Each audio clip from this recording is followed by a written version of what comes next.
How do you make money on YouTube? I've got just the guy to talk about that coming up.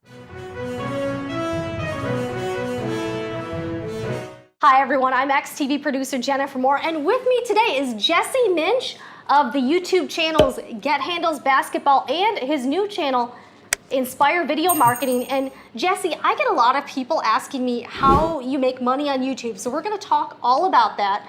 But kind of tell us a little bit about yourself first. I have two channels. Get Handles Basketball is like my main income source at this point. I'm trying to transition into Inspire more. And my main goal with Inspire at this point is to show people kind of what I've done with Get Handles, which is to monetize the channel outside of AdSense. And I think that's the big thing a lot of people are missing. They think AdSense is where you can make money on YouTube. I'm like, no, you're missing out.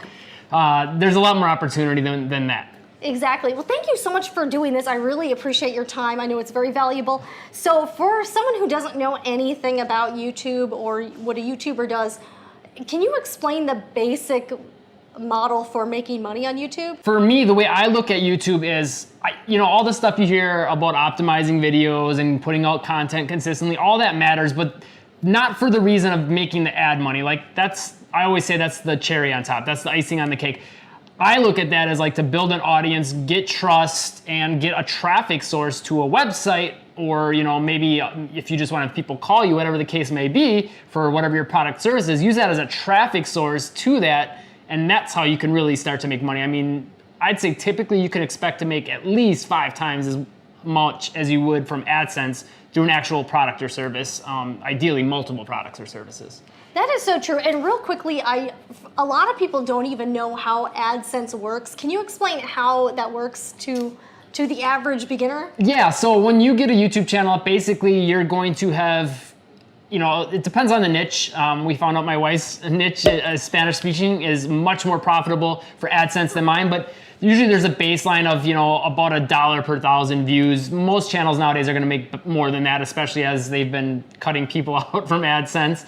But basically you can expect, I would say, to make anywhere from $2 to $5, sometimes more if you're in a profitable niche, for every 1,000 views. Tell people, how long have you been on YouTube, and how long did it take before you started making any significant income? So yeah, YouTube, I basically got on it the year it started, and wasn't really posting significant amount of content. It was really sporadic, didn't really realize there was no one knew there was an opportunity at that point. In fact, when ad revenue was an option, you could opt in to get into the partner program. I didn't do it for the longest time because I was like, well, people aren't gonna wanna sit through an ad, so they won't watch my videos. But I think I was on YouTube for about 5 or 6 years before I started making about $200-300 a month on ad revenue. And then once I finally made the leap into doing more of a business and selling products, digital products, that's when I really, within 6 to 8 weeks, went from $200-300 a month to this is my full-time job. Wow. Yeah. That's incredible. So how did you come up with your product? So yeah, my very first product, at the time now I do more like fundamental basketball, and at the time I was doing a little bit more like street ball, like basketball tricks, think like Harlem Globetrotters, rolling the ball around your arms, spinning it on your fingers, stuff like that. So I was doing stuff like that, and I was like, well, maybe I could make a product out of this and sell it to people, because I saw people doing like vertical jump programs. I'm like, no one's really done this. Let's see if this would work. So I decided to put that out to the world, and I didn't really know what I was doing on the marketing side of things. And I would sell maybe 1 or 2 of those a month at like $27. So I was making peanuts. But from that point, I hired a business coach, and he showed me a lot of what basically allowed me to go in 8 weeks from barely making anything to full-time. So I want to know, what did you do in those 8 weeks? So yeah, there's a lot of pieces in play that you need to put in place that I think most YouTubers wouldn't understand and would be missing. So I am happy to hear more YouTubers are getting keen on, hey, you got to get an email list. It gives you that security of knowing if something happens to your YouTube channel or other social media platforms, you've got a lot of people saved in another area that you own.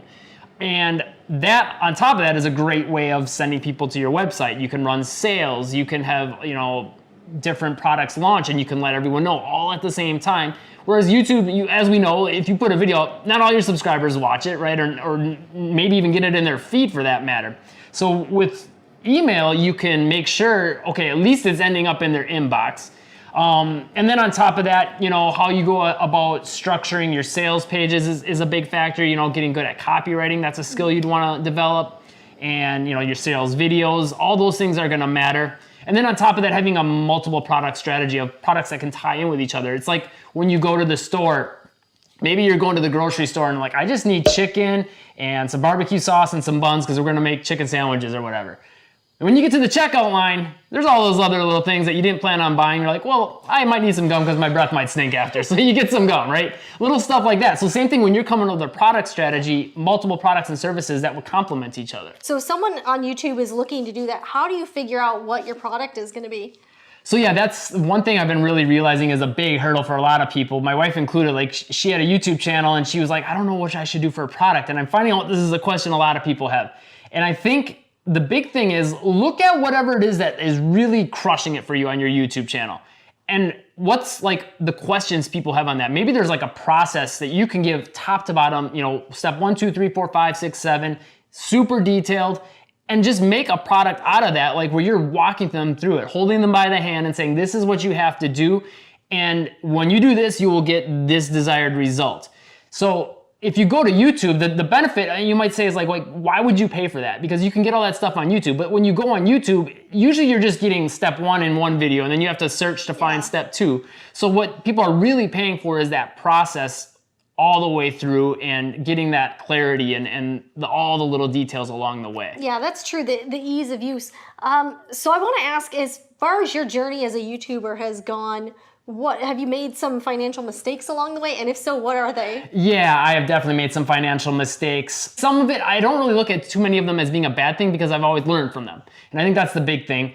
But I've done some things with Facebook ads, not really doing what I'm doing and putting a lot of money into them. And I've got a lot smarter and better at figuring out what to put the money into with them. I mainly just do retargeting now. Like some marketers, they don't have YouTube. They just do everything straight off of ads, which you have to be really good with conversion optimization, making sure enough people are buying and your metrics and all that.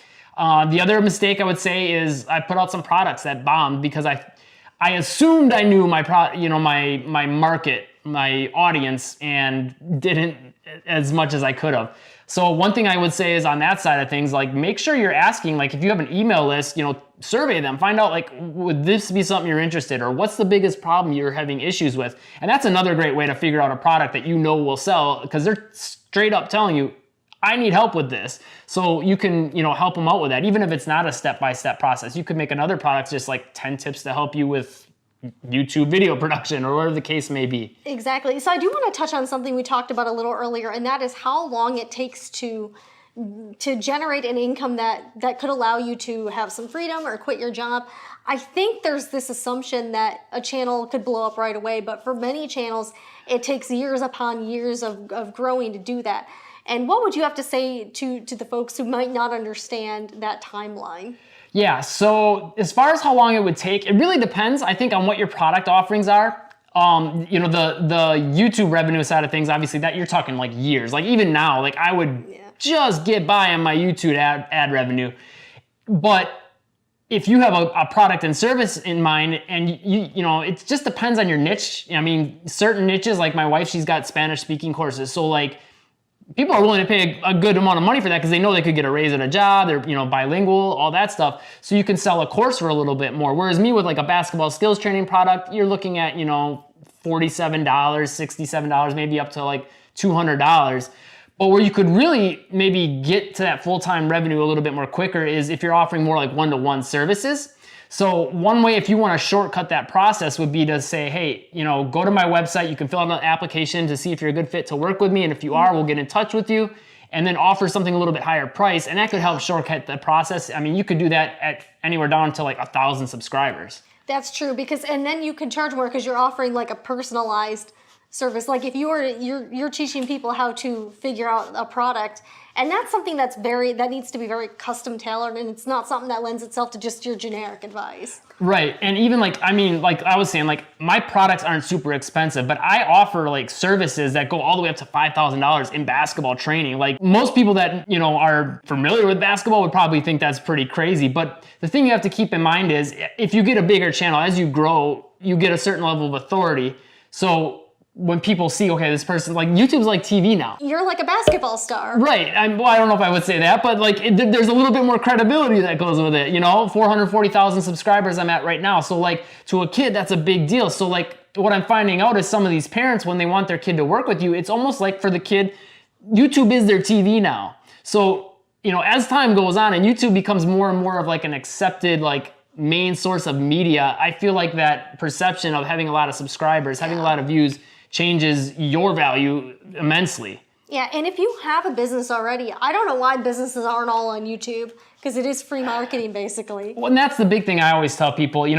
I've even like told people that already have businesses that aren't on YouTube, get on YouTube, because any type of advertising source that you're looking to do, you're gonna have to pay for. On YouTube, it's free, and once you get enough subscribers and watch time, you're getting paid to advertise. Like, it doesn't get any better than that. Yeah, and if you get leads or business from that, they're predisposed. Yeah, know, like, and trust is there. They know you give good content. They know what you're all about. Like, it just gets so many of those hurdles out of the way. It makes the sales process easier, and that's why I feel like it's my mission to help like more YouTubers like get on the business side of things, because I don't think they realize how predisposed people are to buy from someone that they've been watching hours of YouTube from. Someone out there's watching, they don't have a YouTube channel. What are like maybe 3 takeaways you would want them to take from this conversation? What do you...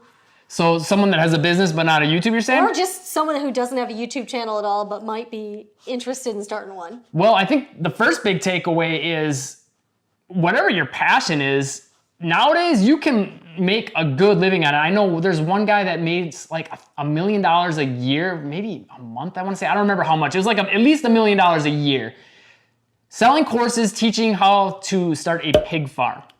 Like, if you can do that, like, I don't care what your interest is, there's someone that wants to know more about it. Now, I'm not saying you're gonna be able to get thousands of followers, but think about this. If you have something super niche, and only a few people are interested in it, and you put a product out there, who's their other option? Yeah. So they're gonna be willing to pay a premium on it. So whatever your passion is, go ahead and follow it. Start a YouTube channel around it, and then from there, at some point, offer a product service. Second big takeaway is just get on YouTube if you are a business, or if you're a YouTuber or interested in being a YouTuber. Don't think about it too much. Like, too many people are like, well, I don't know what I'm gonna talk about. Just put a video out. Like, too many people, I think, get too worried about the details. Like, I don't have the gear yet, I don't have a setup, and then they always make excuses for why they can't start a channel. I know so many people, my wife included, a competitor in my niche, they started on an iPhone. So, like, and that channel, the competitor channel has like almost 2 million subscribers.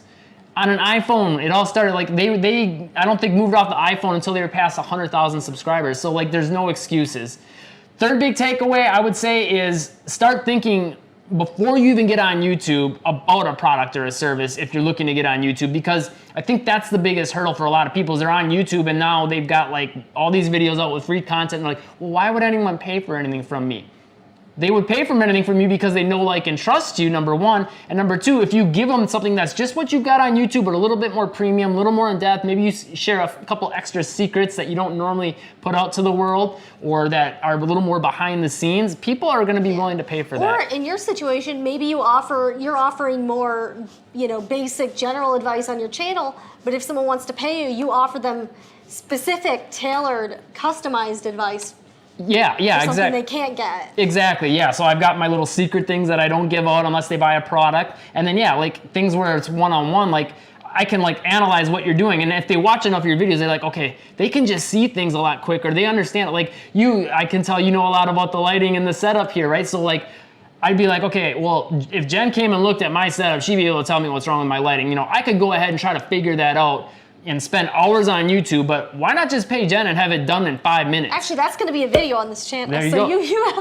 You called it. Yeah. So, and a lot of people, I think, have misconceptions about YouTube and money, and I don't think they realize how much potential there is on this platform for you to make exponential amounts of money, which is crazy. There's probably, I don't want to say because I don't know, because you don't know how people are doing on their actual businesses, but 6 figures is super doable. Yeah. So, I mean, the opportunities are there, and I feel like people are getting a little more keen to the idea of being a YouTuber as being an actual profession, but I don't think people should look at it again as just, oh, I'm gonna do YouTube and that's it. No, start thinking about a product and you can really multiply what you're doing.